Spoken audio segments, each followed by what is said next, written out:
বিধানসভাৰ উপ-নিৰ্বাচনত পৰাজিত হলেও পঞ্চায়ত নিৰ্বাচনত সামগ্ৰীত কংগ্ৰেছৰ বিজয় ধ্বজা সামগ্ৰী সমষ্টিৰ 4টাকৈ ZPCত কংগ্ৰেছ প্ৰাৰ্থীৰ অগ্ৰগতি হিঙেমাৰীত ZPCত 4500টা ভোটত অগ্ৰগতি ইব্ৰাহিম আলীৰ বৰাচান ZPCত 6136টা ভোটত অগ্ৰগতি মমতাজ বেগমৰ ভকতগাঁও ZPCত 4272টা ভোটত অগ্ৰগতি মস্তান কেডুৱেৰ বাজিয়াগাঁও ZPCত 4742টা ভোটত অগ্ৰগতি মমতাজ বেগমৰ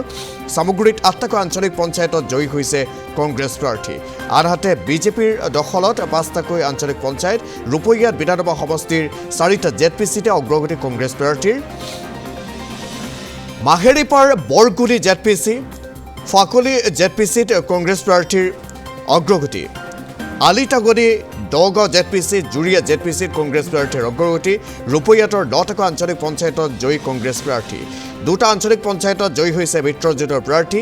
জুৰিয়াগাঁও আঞ্চলিক পঞ্চায়তত নিৰ্দলীয় প্ৰাৰ্থীয়ে জয়লাভ কৰিছে এয়া হৈছে কংগ্ৰেছৰ পক্ষে কিছু ভাল খবৰ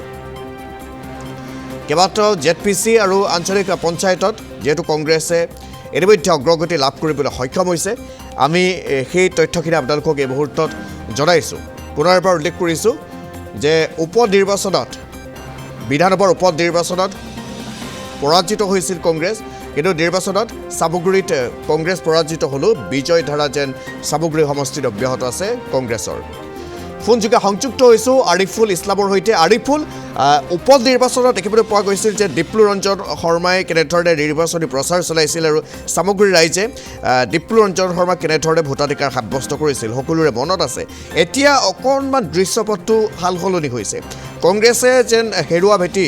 পুনৰ উদ্ধাৰ কৰিবলৈ সক্ষম হৈছে কাৰণ কেইবাটাও ZPCত সামগ্ৰীত কংগ্ৰেছে অগ্ৰগতি লাভ কৰি আছে আঞ্চলিক পঞ্চায়তত জয়ী হৈছে প্ৰাৰ্থী সবিশেষ তথ্যখিনি আপোনাৰ পৰা এই মুহূৰ্তত জানি ল'ব বিচাৰিছোঁ আৰিফুল পাৰ্থ নিশ্চিতভাৱে ক'ব লাগিব যি বিগত সময়ছোৱাত যি উপ-নিৰ্বাচন হৈছিলে উপ-নিৰ্বাচন সময়ত কেনেদৰে বিজেপিমুখী হৈছিল চামগুৰিবাসী আৰু চামগুৰিবাসী বিজেপিমুখী হৈছিল ডিপ্লু ৰঞ্জন শৰ্মাক জয়ী কৰাইছিল কিন্তু এয়া আছিল উপ-নিৰ্বাচন কিন্তু এতিয়া যেতিয়া পঞ্চায়ত নিৰ্বাচন আহিছে পঞ্চায়ত নিৰ্বাচনটো তদুৰূপ যেনেদৰে উপ-নিৰ্বাচনত প্ৰচাৰ অভিযান অব্যাহত ৰাখিছিলে ৰেলী অব্যাহত ৰাখিছিলে বিভিন্ন বিভাগৰ মন্ত্ৰীসকল আহি ইয়াত প্ৰচাৰ অভিযান অব্যাহত ৰাখিছিলে চলাইছিলে কিন্তু এনেদৰে পঞ্চায়ত নিৰ্বাচনতো নিৰ্বাচনী প্ৰচাৰ চলাইছিলে পীযুষ হাজৰিকা মন্ত্ৰী পীযুষ হাজৰিকাও আহিছিলে আৰু বিভিন্ন বিজেপি দলৰ নেতা কৰ্মীসকল আহি ইয়াত প্ৰচাৰ অভিযান চলাইছিলে কিন্তু এই যে উপ-নিৰ্বাচনৰ যিটো আচলতে যিটো ধাৰাই বিজেপি ডিপ্লু ৰঞ্জন বিজেপিৰ দলৰ পৰা ডিপ্লু ৰঞ্জন জয়ী হৈছিলে কিন্তু এইবাৰ কিন্তু সেই যি প্ৰচাৰ অভিযান বা ৰেলী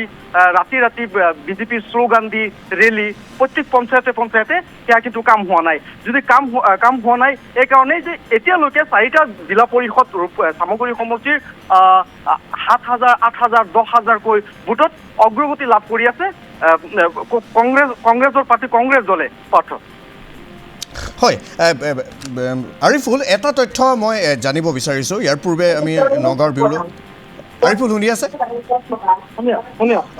ইয়াৰ পূৰ্বে নগাঁৱৰ বিউৰোগৰাকীক সুধিছিলোঁ আচলতে উপ-নিৰ্বাচনত বিধানসভাৰ উপ-নিৰ্বাচনত বিজেপি দল বুলি ভোটাধিকাৰ সাব্যস্ত হৈছিল নে ডিপ্লু ৰঞ্জন শৰ্মা বুলি ভোটাধিকাৰ সাব্যস্ত কৰিছিল বিশেষকৈ এই অঞ্চলসমূহৰ সংখ্যালঘু ৰাইজে কাৰণ এতিয়া পঞ্চায়ত নিৰ্বাচনত যেনেধৰণৰ ফলাফল আহিছে যে কংগ্ৰেছলৈ পুনৰ ঢাল খাইছে বা কংগ্ৰেছক ভোটাধিকাৰ সাব্যস্ত কৰিছে তেনে ক্ষেত্ৰত এই কথাটো সকলোৱে ভাবিবলৈ বাধ্য হ'ব ডিপ্লু ৰঞ্জন শৰ্মা বুলি নে বিজেপি বুলি কাৰণ এতিয়া এইসমূহ যি পঞ্চায়ত আছে সেই পঞ্চায়তত কিন্তু কংগ্ৰেছৰ প্ৰাৰ্থীসকলে আগবাঢ়ি আছে পাছত নিশ্চিতভাৱে ক'ব লাগিব যে ডিপ্লু ৰঞ্জন শৰ্মা যিদৰে প্ৰচাৰ অভিযান অব্যাহত ৰাখিছিলে বা ডিপ্লু ৰঞ্জন শৰ্মাৰ যি আচাৰ ব্যৱহাৰৰ প্ৰতি সামগ্ৰী ৰাইজ আচলতে আপ্লুত হৈছিলে কাৰণ ডিপ্লু ৰঞ্জন শৰ্মাই য'তেই সভা অনুষ্ঠিত কৰিছিলে উপ-নিৰ্বাচনত সেই সময়ত কিন্তু হাজাৰ সংখ্যালঘু ৰাইজ ওলাই আহিছিলে হাজাৰ সংখ্যালঘু ভোটাৰসকল ওলাই আহিছিলে আৰু ডিপ্লু ৰঞ্জন শৰ্মাৰ যি প্ৰতিশ্ৰুতি আছিলে আৰু প্ৰতিশ্ৰুতিসমূহ ইতিমধ্যে পূৰণো কৰিছে গতিকে ডিপ্লু ৰঞ্জন শৰ্মা আপুনি এটা কথা কৈছে এইটো নিশ্চিতভাৱে ক'ব লাগিব যে ডিপ্লু ৰঞ্জন শৰ্মাক চাই সংখ্যালঘু ৰাইজ আহি ভোট দিছিলে বা জয়ী কৰাইছিলে না বিজেপি হৈ আচলতে সংখ্যালঘু ৰাইজক আপুনি যিমানেই বিজেপি মুখী কৰাক বা বিজেপি মুখী কৰাক কিন্তু সংখ্যালঘু ৰাইজ বিজেপিক ভোট দিয়াত অতি সহজে বিজেপিক ভোট নিদিয়ে কাৰণ সেয়া এক প্ৰকাৰ নিশ্চিত ক'ব লাগিব যে বিপ্লৱৰঞ্জন শৰ্মাৰ এই যি উপ নিৰ্বাচন আছিলে সেই উপ নিৰ্বাচনত বিপ্লৱৰঞ্জন শৰ্মাৰ যি আক্লাছ বা ভাষণ বা বিপ্লৱৰঞ্জন শৰ্মাৰ যিদৰে প্ৰচাৰ অভিযান চলাইছিলে কেৱল বিপ্লৱৰঞ্জন শৰ্মাক চাই সংখ্যালঘু ৰাইজে যে ভোট প্ৰদান কৰিছে বিজেপিত ঠিক আছে ধন্যবাদ জ্ঞাপন কৰিছোঁ আৰিফুল সবিশেষ তথ্যখিনি জনোৱাৰ বাবে আপুনি খবৰ ৰাখক আমি পৰৱৰ্তী সময়ত পুনৰ আপোনাৰ সৈতে সংযুক্ত হ'ম সেয়া আছিল চামগুৰিৰ শেহতীয়া কিছু খবৰ আমাক জনাইছে আমাৰ সাংবাদিক আৰিফুল ইছলামে কেনেধৰণে আচলতে চামগুৰিত কংগ্ৰেছৰ পুনৰ উত্থান দেখিবলৈ পোৱা গৈছে আৰু সেয়া নিশ্চয় পৰ্যালোচনাৰ বিষয় যেহেতু বৰ্তমানেও ভোটগণনা অব্যাহত আছে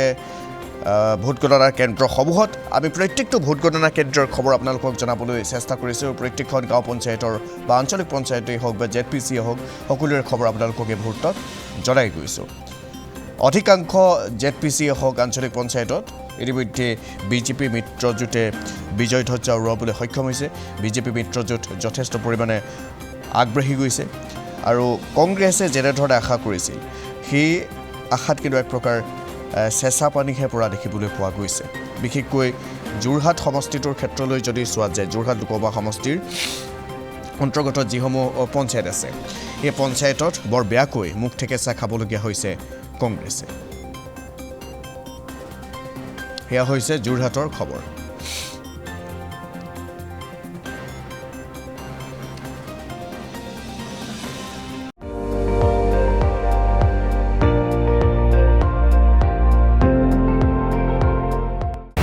আপুনি চাই আছে ND24 সৰ্বশ্ৰেষ্ঠ নহয় সৰ্বোত্তমৰ দৌৰ